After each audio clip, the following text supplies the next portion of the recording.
All right, good afternoon, everybody. Thanks for joining us today. My name is Angela Higdon. I'm with the Napa County Office of Education, and I'd like to welcome you to our 5th session of the Fall 2022 Bright Futures Career Speaker Series. The Bright Future Career Speaker Series is an educational webinar series sponsored by the Napa County Office of Education, Marin County Office of Education, Napa Valley College, College of Marin, and the Workforce Alliance of the North Bay. Today's topic is about careers in hospitality. Our moderator today is Fernando Bautista from the Napa County Office of Education. We have 3 career presenters on. I think we're expecting our 4th shortly. Hopefully he'll be arriving soon. And they're going to introduce themselves in just a few minutes. We are recording this webinar. So before we get started with today's program, I just want to make a couple of announcements so that everybody's on the same page throughout the webinar. What is this? Okay. So why offer a career speaker series? We bring these to you to introduce you to some of our local professional experts, to introduce you to jobs that you may not have heard of before, and to help you make more informed decisions about the next steps in your career path.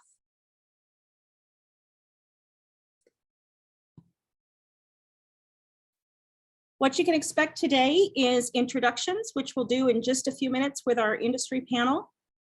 We're going to have some question and answers from our moderator. And then we'll give you an opportunity to also put your questions in the chat and ask those throughout the hour as well.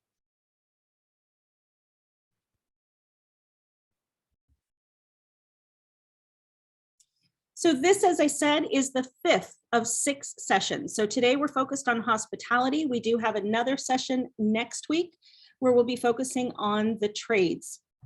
So please feel free to join us using the link that's been sent to you in your registration. These are also all available on video and will be sent out accordingly. All right, so with that, I'm going to go ahead and turn it over to our moderator, Fernando, to go ahead and kick us off by getting introductions from our speakers. All righty, thank you, Angela. So hello, everyone. How's everyone doing today? My name is Fernando. I work at the Napa County Office of Education in the College and Career Readiness as a college and career program specialist. And first and foremost, I would just like to start off this webinar by saying thank you so much to our industry partners for taking time out of their schedules and joining us today. So the first question that or generally the icebreaker we like to start off with is we would just like every single volunteer and panelist to please introduce themselves and tell us their role in their organization. And Josh, if it's okay, if we can go ahead and start with you. Yeah, absolutely. Good afternoon, everyone. My name is Josh Scholes, and I'm the Learning and Development Manager here at Auberge du Soleil in Rutherford, California. Excellent. Thank you. Garrison, we'll move on to you. And I'm Garrison Price, the Executive Chef of Stanley Ranch and Bear Restaurant. We're a new resort that just opened in Carneros in South Napa, California. Thank you very much. And lastly, Ursula.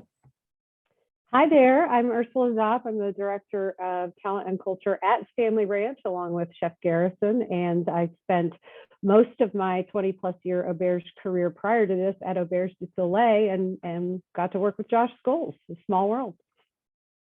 Excellent, thank you very much.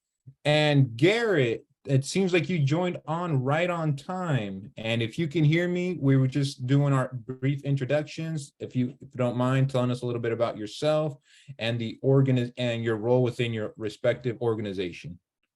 It looks like he's still trying to connect to audio. Okay, should we come back to him? Yeah, let's go ahead and go with the first question. All right, sounds good. All right, so first question, Ursula, since we ended with you, I'd like to bring it back to you. So the question is going to be, when did you decide what you wanted to work in health and what you did? And lastly, how long have you worked in your respective industry? Well, I'll start by saying I've worked in it so long. Sorry. Oh, I thought I heard somebody else speaking. I started about 30 years ago. I can't believe that. And I knew I wanted to be in hospitality when I realized I wasn't going to make it to law school. And I did an externship at a luxury hotel property in Washington, D.C. And I had no idea what goes on behind the scenes in a hotel to make the guest stay amazing. And I seeing all the different departments collaborating and working together. It blew my mind. And I thought, well, this seems like a lot of fun, and it seems like it's very rewarding. And so I went through a corporate management training program to figure out what part of hospitality I wanted to be in. And that's what landed me in talent and culture, which is what we call human resources. Excellent, Ursula. Thank you very much. And Garrison, same question. When did you decide you wanted to work in hospitality, in this case, the culinary arts, and how long have you worked in this industry? Yeah, I've kind of just fell into it. I was always fascinated by food, of course, and I got into cooking at a really early age, but never had really thought of it as a profession until I was around, I think I was 19 when I had my first kind of professional kitchen job, a real kitchen job. I was a busboy and a dishwasher, and I was late to work one day, and to punish me, they put me in the kitchen, and I kind of say the rest is history after that. So you never know what comes out of, I believe that things happen for a reason, but I've been working in professional kitchens now for 22 years, and it's been a lot of fun. Thank you, Garrison. And next up, Josh, please. And if you would like me to repeat the question, feel free to ask. I think I remember it. We'll see. Hopefully I don't go off on a tangent. I've been in solely hospitality / resorts for just about 2 to 3 years now. But interestingly enough, I started in the entertainment industry, more specifically in theme parks and resorts, probably about 11 years ago. And then maybe 5 years ago, transitioned into a training and leadership role because I knew I had a timeline on the path that I was on, and I could only do that for so long before my body gave out. And so I thought, well, I think it'd be cool to be able to help this next generation kind of learn the skill and provide them with some insight that I've learned over the years. That's how I got into training / learning and development. And then it's led me to where I am now. And I'm so grateful. I could have never imagined 11 years ago when I first started with parks and resorts where I would be now, but I'm so happy for that. Excellent, Josh. And we're so happy for you as well. Thank you for that. And Garrett, I just wanted to revert to the previous question we would like you to start with, if that's okay. So it's a brief introduction about yourself and tell us the organization you're working in and what's your specific role. Yeah, thank you. Thanks for having me. So my name is Garrett. I work as the Assistant Human Resources Manager here at the Meritage Resort and Spa in South Napa. Excellent. Thank you. And then to the follow-up question was, when did you decide that you wanted to work in hospitality, and how long have you worked in this industry for? Yeah, so I actually was working in tech for about 4 years, and when the pandemic hit, we went remote. I was working in design at the time, and I learned that I didn't like sitting behind a desk for 40 hours a week, not engaging with my team. What I enjoyed most about my job was engaging with the team and being part of the office culture and having a hand in developing that culture. So when I decided to transition my career and my industry and my profession, I chose a people-facing profession such as HR, leading into hopefully IO psychology, and wanted to engage more with people and be in that collaborative atmosphere. And hospitality has given me that opportunity to be on property, on a beautiful property, at a resort, constantly engaging with people, different departments. It's always interesting. There's always something going on. So I've been in this industry for about a year now. Excellent, Gary. Thank you for sharing that with us. The next question we would like to ask, Garrett, since we're with you already, I'd like to start this next question off with you, if that's all right. And so the question is, why do what you do, and what motivates you to go to work every day?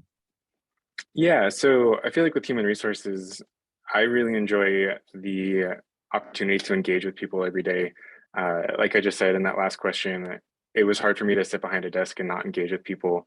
Even though I'm naturally introverted, I find a lot of my value at work from being able to have that interpersonal interaction and change. You get to see that first person perspective of making a difference for people and advocating for them on a daily basis. And that's really what I enjoy doing and what keeps me doing it.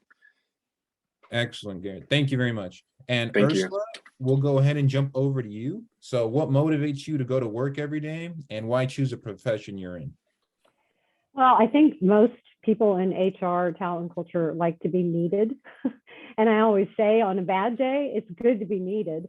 I enjoy being able to make people happy. I enjoy being able to weigh the needs of the business with the needs of the individual team member and try to strike a balance all the time.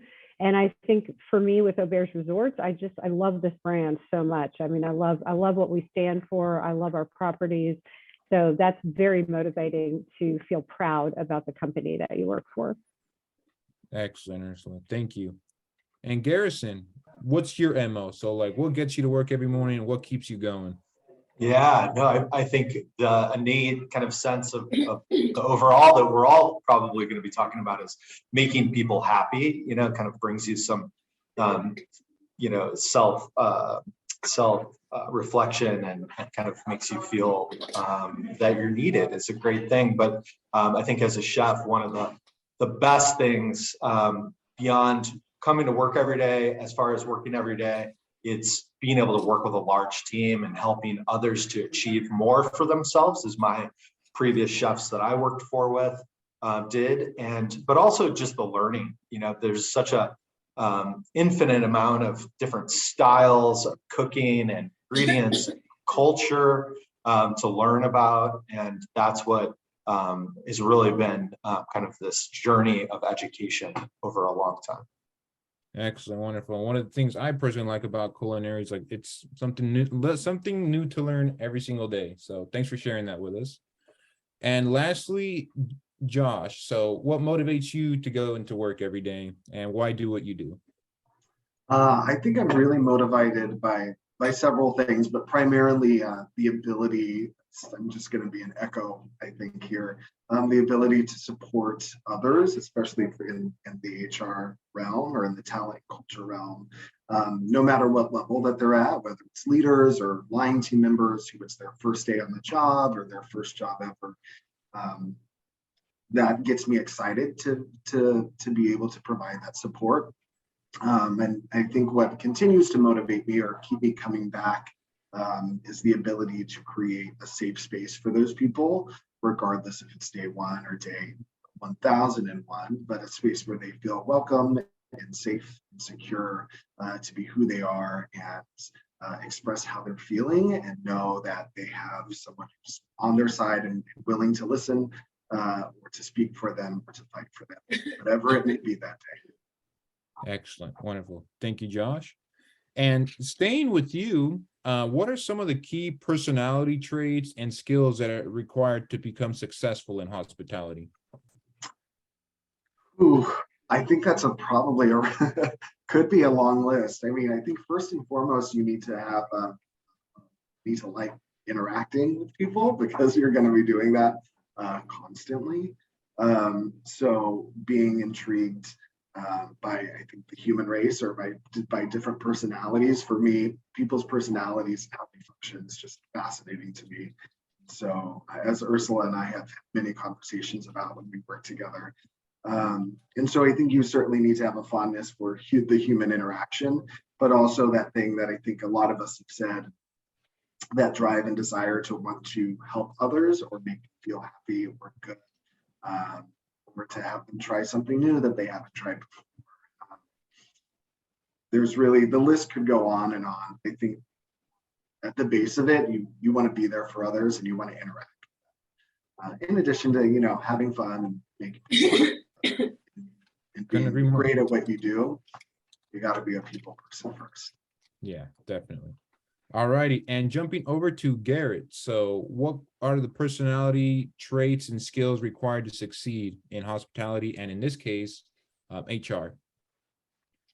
Yeah, for human resources, I think one of the main things is grit. I think grit, you have to really be able to take anything that can come at you every day. You come into work and you don't necessarily know what you're going to be dealing with that day. So when you have people upset, it takes a lot of patience and positivity too. I think there's things that can get you down, but you also have to be the face of joy and positivity in the office half the time. So there's a lot of persistence along with that. So I think those are all the things I would think you'd really want to have coming into that profession. Excellent. Thank you. And Ursula, what would you say the key skills and personality traits are required to succeed in this industry? I mean, I think there are a lot of skills, but a lot of those skills can be taught, and we do teach a lot in hospitality. I feel like attitude is everything, as you've already heard from everybody else. But I also think sense of humor, as my colleagues know, I value a good laugh all day and every day. And I feel like if you wake up and you have your sense of humor intact and you go home with it intact, even if it takes a bit of a commute or a glass of wine to bring it back, I think as an adult, I think that's so key, because at the end of the day, hospitality, we always say, oh, we're not curing cancer and we don't work in a hospital. And that's true. But you know what we do is a very noble profession. We make people happy who are impacting other people everywhere else that they go after they stay with us or dine with us or have a massage with us or whatever it is. So I think remembering your sense of humor, but remembering your purpose too. Definitely. Thank you for sharing that, Ursula. And lastly, Garrison. So what do you think are the key traits, personality skills that are required to succeed in your profession? Yeah, I think working in a kitchen, I kind of echo what Ursula said. I mean, I was very lucky. I don't really believe in innate or natural talent. I think that people gain skills through practice and through, being able to be repetitive with things. So, being able to learn and absorb education or learning. So I think having an open mind, being able to be patient, have been key for me in my career. I've made a lot of mistakes, but luckily I didn't make the same mistakes twice. Being able to learn from the hurdles and obstacles that come in life, and being able to absorb information, I think is key in working in a kitchen specifically. Gotcha. Yeah. Thank you, Garrison. And we're going to go ahead and stay with you, if that's fine. So what level of education is required for your career? That's a great question. I'm kind of an example. I mean, I do have an undergraduate degree that was in unrelated, which was in anthropology, which isn't so unrelated in terms of just kind of understanding culture and why people are the way that they are. But for me, I think it's not a very high level technically. It really comes down to work experience and immersing yourself, surrounding yourself with people that will want to teach you. So I think definitely a high school education is always a great thing to have. But there's a lot of examples out there of working in kitchens and some great chefs that I know that essentially came from nothing and were able to be very, very successful. Excellent. Thank you. And we're going to go ahead and jump over to Josh. Yeah, it's kind of we see everything, and as far as levels of education within learning and development. Obviously, there's a lot of people in the L&D world who have advanced degrees because we are centered around learning, and so there's generally that natural curiosity there. But my kind of standpoint or philosophy is that in the learning and development realm, really there's so much room. It's like a spectrum of who comes to the table and what they bring. Not everyone needs their master's or a PhD. I think certainly a high school diploma would be like the base amount of education you would need for a learning and development role.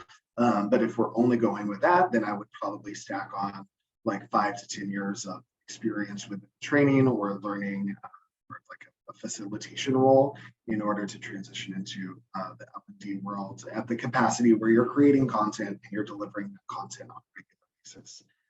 But that being said, again, I see, L&D in this realm is kind of like taking off and new for a lot of industries, and hospitality being one of them.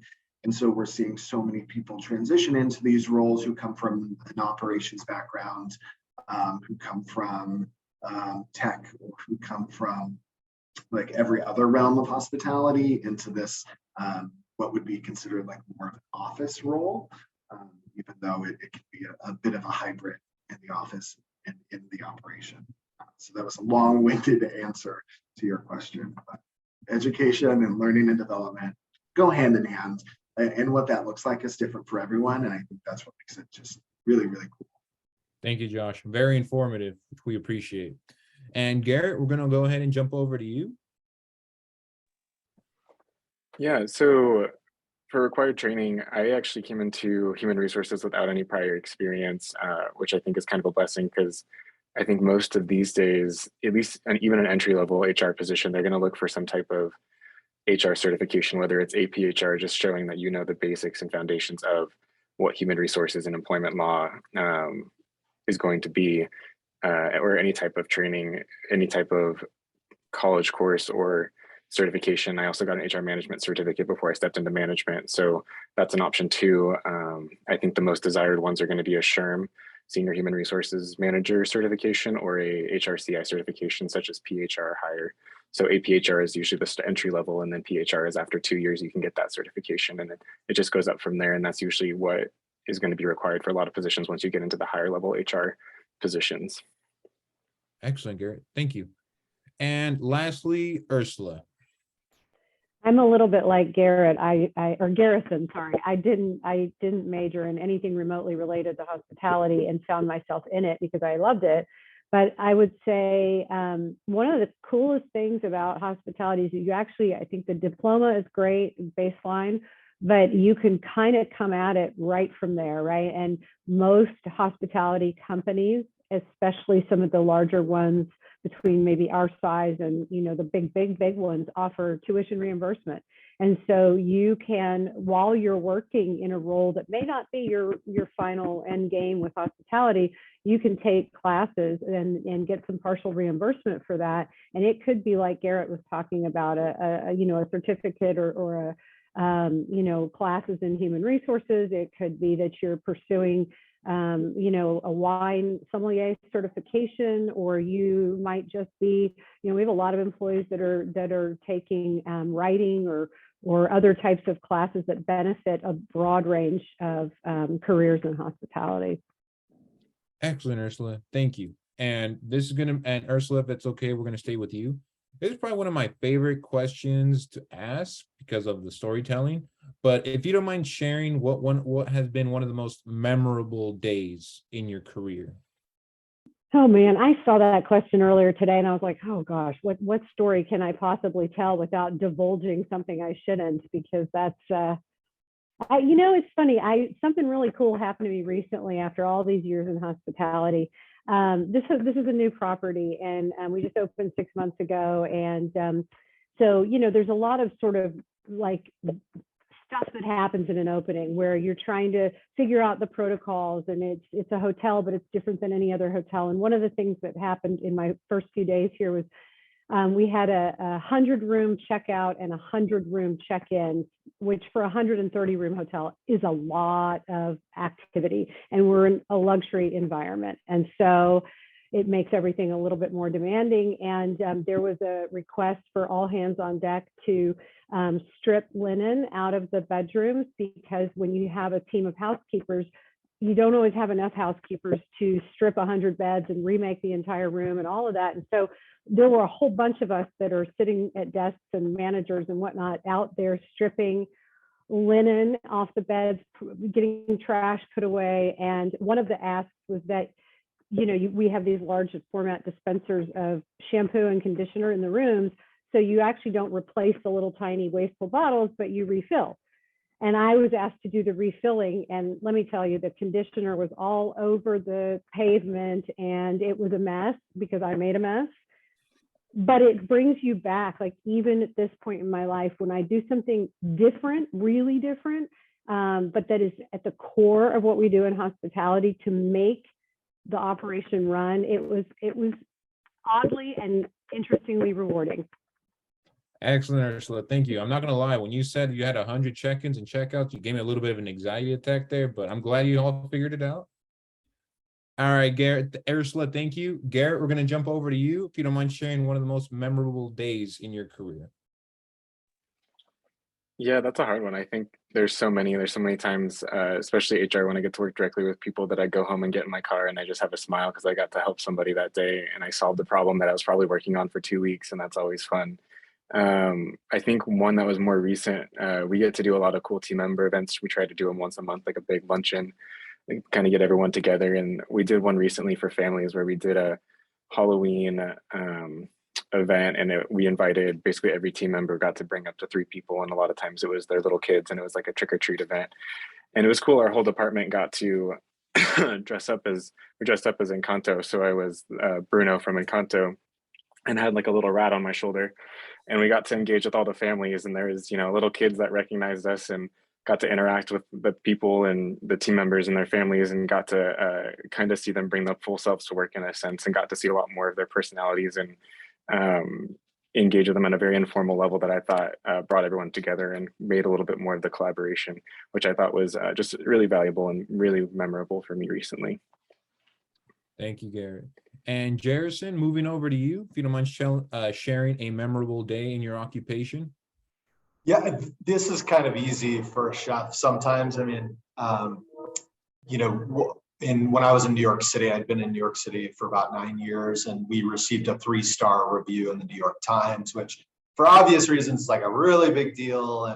And on a personal level, it's very validating, right? For someone else to validate and say that you're very good at what you do, or an exceptional chef or restaurant to eat in, but more so is just how motivating that is for a team to like look into the eyes of the people that you work with, and how this one thing seemingly small that probably will get forgotten a little bit, but it kind of pushes you into an upper echelon of the scope of that creating more business for your business. So as when you get a review like that, you get more business, and it just makes everybody's the hard work that they put in very validated, but also sustains the business for quite some time, and to kind of get the payout for all of the hard work that we put in, something that I'll never forget. Thank you, Garrison. Appreciate that. And lastly, Josh, if you don't mind sharing a memorable day of work with us. Yeah, absolutely. Like others have mentioned, it's kind of hard. I'm glad I got to go last. Ursula, I don't know how you could manage to go first on a question like this. It's so hard. But this was a previous job that I won't say the name of. At the time, I was facilitating this guest service class for our team members. We had 2,000 team members that worked. It was a 24/7 operation, and so that meant we had 24/7 training. And at the time, I was in the middle of like a month-long stint of doing. It was a 4-hour class, and I was doing a class at 12 a.m. and a class at 4:30 a.m. Without like half an hour in between. And it was really exhausting emotionally, physically. I mean, I had just completely flipped my sleeping schedule from what I have always done my entire life.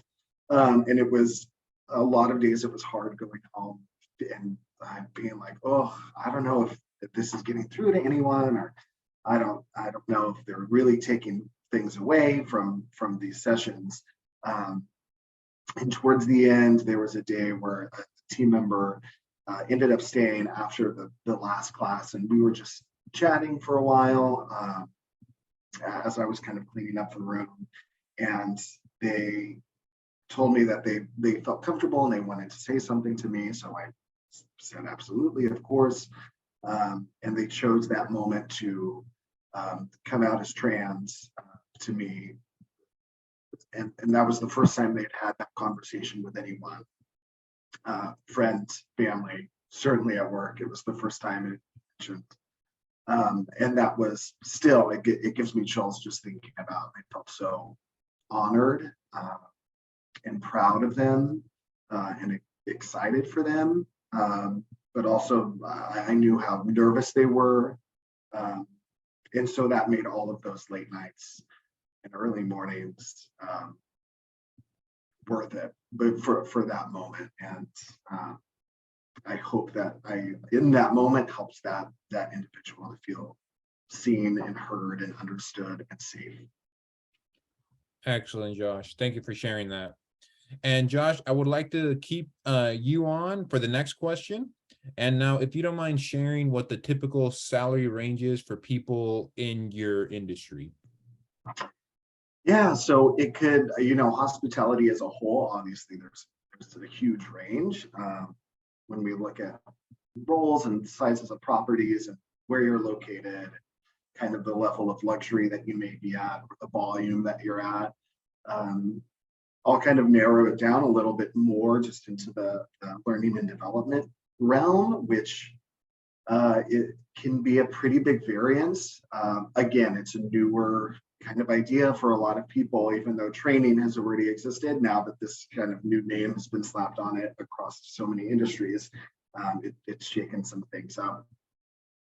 So again, depending on the company you're at, the size of the company, how active that role is, or how much content you're producing, I think a good base would probably be around 60,000 a year, all the way up to into six figures, especially within the tech industry. You're getting at like 120 and above. So I mean, what a crazy range, right? That doesn't really narrow it down, but I think if we're looking at learning and development, usually like 55, 60 would probably be the minimum salary for like a coordinator or a specialist level. All right, Josh, thank you very much. And Garrett, we're going to jump over to you if you don't mind sharing the typical salary range for people in your industry. Yeah, he just said, it varies a lot depending on what level and what specialty, especially if you're in HR and hospitality. You could be on the property level, you could be at the corporate level. It's going to go all over the place. So I think an entry level is going to be an hourly position. When you start getting into the management positions or generalist positions, you're going to be at least 65 or 70 a year. And then if you get into the really the much higher HR management, higher experience, a lot more responsibility, you're usually in the six figures. And then if you get into the corporate level, it just goes up from there. So I would say it varies a lot, but those are the typical ranges. If you're well educated, especially in employment law, you can get easily into this six-figure salary ranges. Garrett, thank you very much. And Garrison, we're going to jump over to you of what the salary range is. Yeah, I'm newer to California. So luckily, I think the state of California has great kind of labor incentives in place. So when we look at, if you're starting out as a prep cook, you can make upwards of close to $20 an hour, which at the end of the year, and kind of based on my experience so far, that we need all the help we can get in our industry. So the ability to get some overtime within that, and in my mind, what that does is just allows you to practice even more, right? The more hours that you put in, you're able to, really rival what even a salaried position would be at that level. So again, kind of, from a baseline, looking around 65, I think is fair, especially when you're starting out. But, if you put in enough time, you can get well into the six-figure range. And again, there's many, many levels of cooks. You can be the kitchen manager at a Taco Bell, or you could be, at a 3 Michelin star restaurant. But I think what really drives us is more that the learning side of things. Obviously, we all need to take care of ourselves financially, but that's it's pretty wide range. And obviously, the more experience you have, the more that you can make. Excellent. Thank you, Garrison. And lastly is Ursula. If you don't mind sharing the salary range for people in your industry. Yeah, I think both Josh and Garrett covered, the HR side of things and where that sort of entry-level manager role would start, which is in the 60s, and going up to six figures with a lot more experience or more knowledge. One of the things I want to point out about hospitality is, there are multiple positions at any hotel. that are tipped positions and that are paid minimum wage, which in California will be $15.50 per year or per hour, sorry, January 1st. And then on top of that, tips that are given by the guests. So there's a called gratuities. You know, you probably know you can leave a tip when you dine somewhere, or if you go to a spa, there's a tip option. There's also other compensation that comes into play in hospitality. You know, if you're a bellman and you deliver luggage to a large group, such as our 100 group check-in, you know, there's what we call porterage charges, where you're bringing the bag to every single room in that group, and you're going to get another piece of money for that per bag. Or you're going to get, if you're in room service, you deliver amenities, which are like a complimentary bottle of wine or cheese plate to a room, you get a delivery charge for that. So hospitality has an interesting, diverse compensation scale. And minimum wage, there's never a job in hospitality in California where minimum wage is all you make. I shouldn't say never, but certainly not within our organization. And I think most in the Valley pay well beyond that for non-tipped positions. Excellent. Thank you. Yeah, and it's always good to know like the compensation and the tips and the gratuity, you guys, especially working in the industry field. And Ursula, staying with you, how important would you say collaboration is in your industry? Oh my gosh. Well, I go back to my little story of how I got into hospitality. I was in a what we call the managers meeting, and it was a big group was going to check in. This is like, I'm 22 years old at this point, and there was this whole conversation in a circular at a table where the engineering department was talking about how the rooms were going to be you know, pre-maintenance before the group checked in. And then the in-room dining or room service team was talking about how, well, this group doesn't drink Coca-Cola products. We have to take those all out of the refrigerators, the mini bars, and put Pepsi products in. And then the bellman the bell captain was talking about how many bags they anticipated and when was the rush going to occur with the check-in. So here's this circle of people, and everybody has a role. It's almost like a play, like a theater, you know, dress rehearsal, where everybody's talking about what their role is in that group arriving. Even the accounting team is sitting there saying, okay, how are we handling the billing for this group? So that is my answer to tell you collaboration is everything in this industry, and it is another reason I love it. Excellent, Ursula. Thank you. And Garrett, jumping over to you, how important would you say collaboration is in your industry? I think it is extremely important. I think good communication skills are so undervalued, especially as tech becomes more and more involved in our lives. I think the importance of the communication and the type of communication and the frequency of communication that we have every day with each other, especially at work and on a large property, you constantly have to know who you're going to talk to, when you're going to see them, when are they on property. Resorts run 7 days a week, 24 hours a day. You're not always going to see the right person every day. So you have to know who you're going to go to, what you're going to say, when you're going to communicate it, how you're going to communicate it. Even today, I've had, I think once an hour, a different manager stop by my desk just to find an update on something. So you're constantly collaborating and communicating with people. And that's one of the things I love about it. Excellent, Garrett. Thank you very much. And jumping over to Josh. Once again, a super collaborative role, and I mean, any sort of process, you need collaboration within hospitality. With learning and development specifically, it happens regularly. While I can create a training and create a learning plan and create workbooks and presentations, I'm not a subject matter expert on every single role at our hotel, right? So I need to consult with those managers and those team members in order to assemble a learning plan or some sort of workshop or training that will best suit them. But I don't know all of those things that need to happen there. I know how to order them once I have those pieces, but someone needs to kind of paint the picture for me. So it's huge within learning and development. And then additionally, within Auberge Resorts, we're so lucky to have a learning and development team across our collection. So we have about 6 or 7 learning and development managers across the world, most of which are in North America.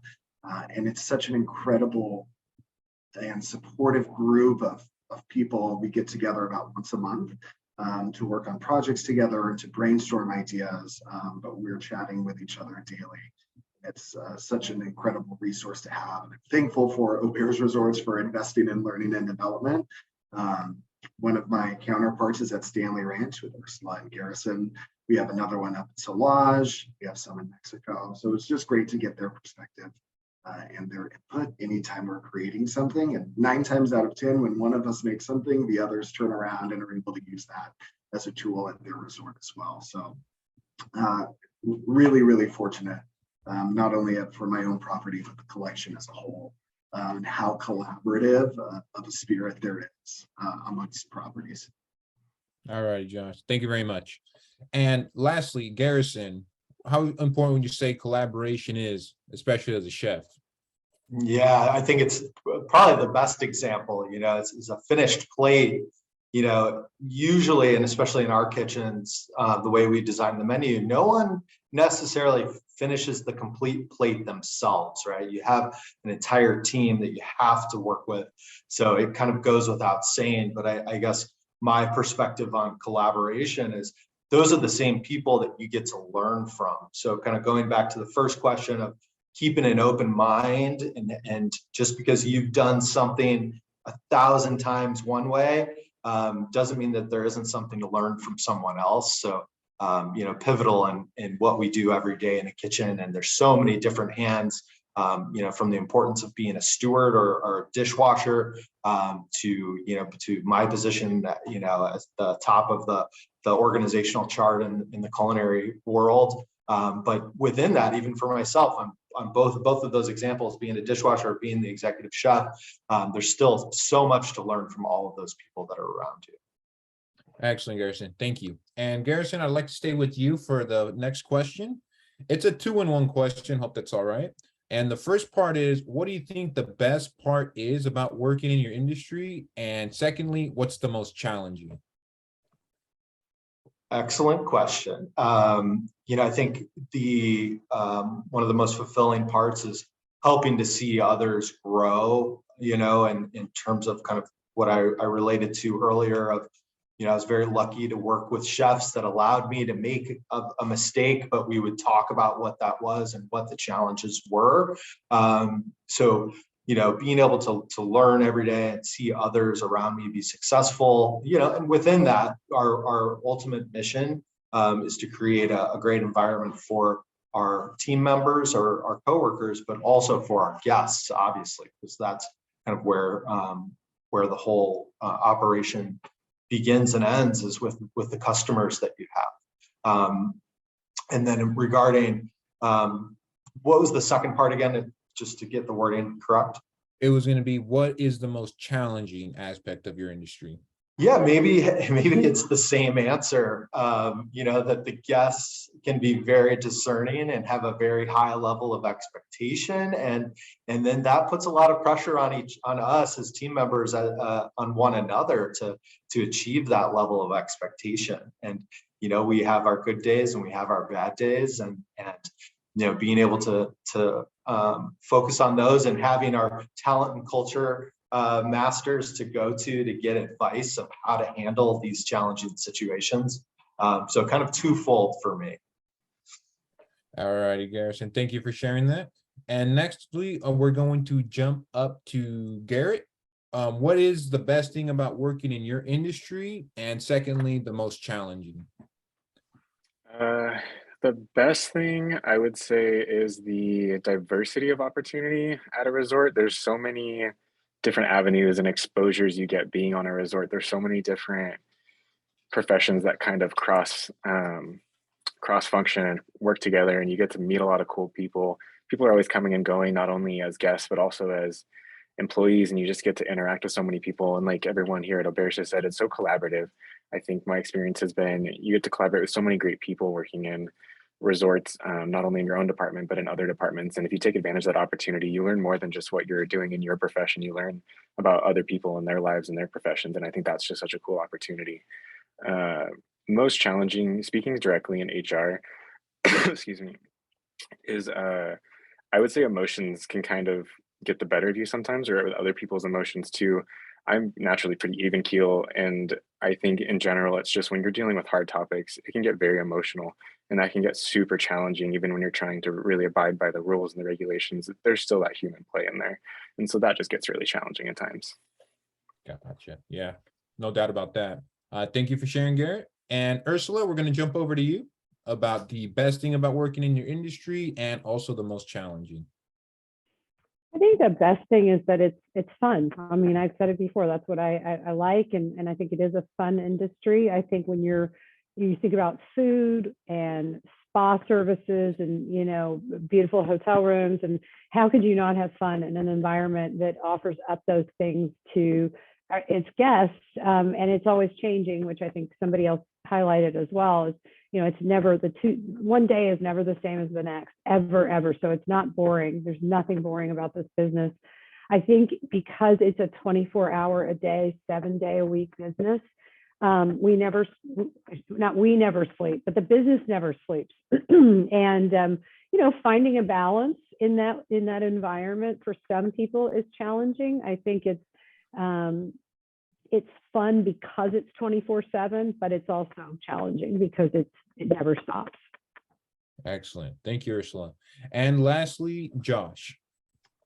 Yeah, I think no one's mentioned this, but I think a great part of being in hospitality or the benefits it affords you to travel and experience just a kind of some epic culinary moments, some wonderful locales that you would never be able to or you may not ever be able to experience without being a part of the industry. I think that's really great. I think travel is such a travel truly is a luxury, but it's also such an incredible component of like personal growth and exploration. And I think those who travel are just able to see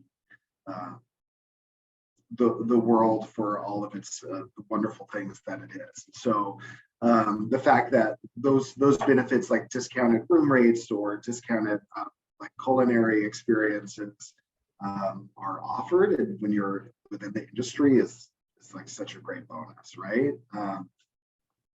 Also, then if we narrow down again, sorry to keep being the L&D guy, I think something that's exciting about learning and development is that it is still kind of, even though it's been around for a few years, it's still kind of in the early stages of this movement as far as it being incorporated into an HR or a talent and culture perspective. And so it's exciting to be kind of in the early stages of that movement and to see how it grows and how it changes. And I'm always so curious to look back 20 years from now and to see what it's become and how integral of a space it is within corporations. Something that can make this industry challenging, but also exciting, I think, as Ursula was saying, is that every day is different.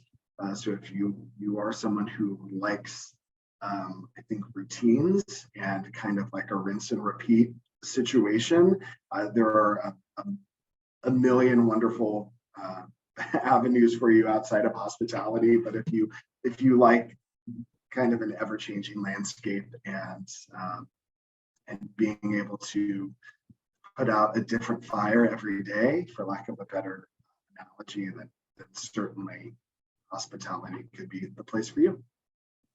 All right, Josh, thank you very much.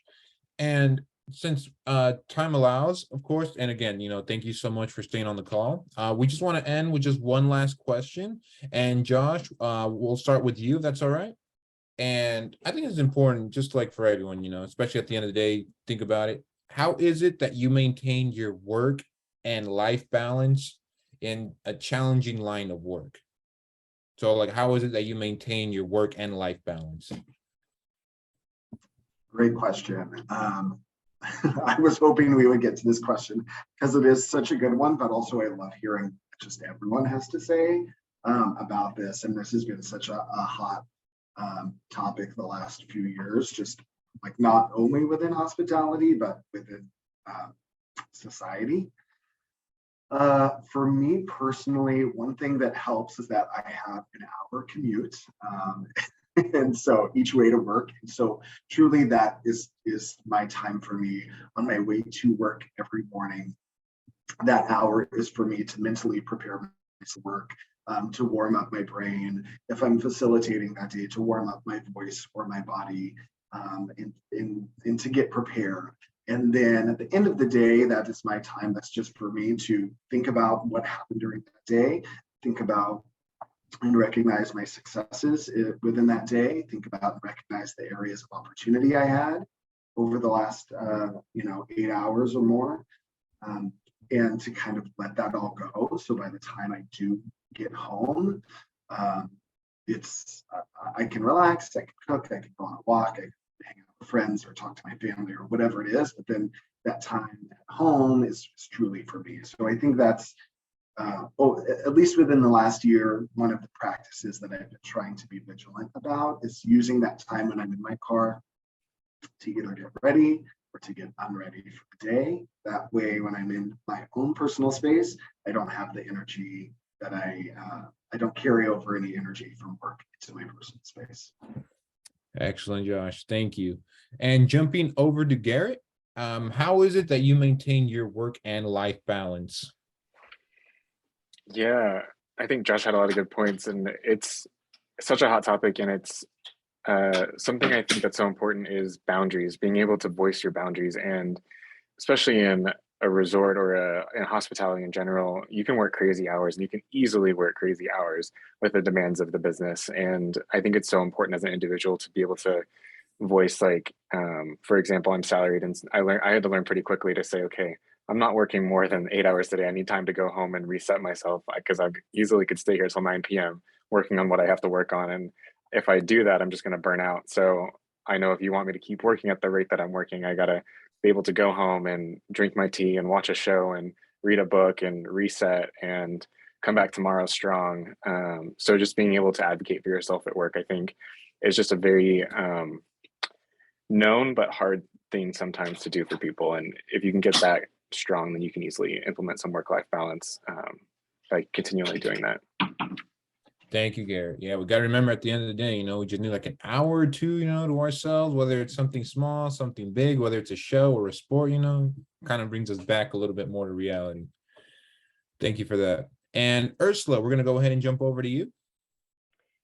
I think one thing to keep in mind is that work-life balance changes as you change, right? When I came out of school and was working, that's all I did was work, and I didn't care. I didn't even think about work-life balance. I just worked. And of course, that was a million years ago. And now we talk about work-life balance, which we didn't back then. But I feel that, then eventually I became a parent. And so that meant a different balance. And for me, I will, and this is because I work in HR, so I can do things remotely. Hospitality doesn't have 100% remote work, right? It's very much on the job.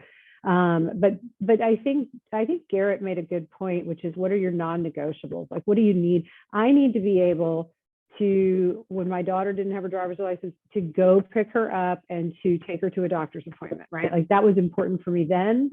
Now she has her driver's license, not so much. But the most universal, ubiquitous thing, I think, is something to look at is technology. Do not let your technology manage you, especially the up and coming generations that are in school right now. All they know is technology, right? We're all on our phones now.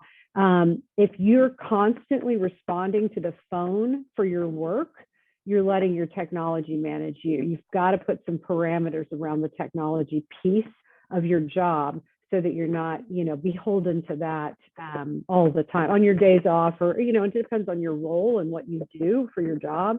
But managing technology before it manages you is really, really important, I think. Thank you, Ursula. Couldn't agree more. And lastly, Garrison.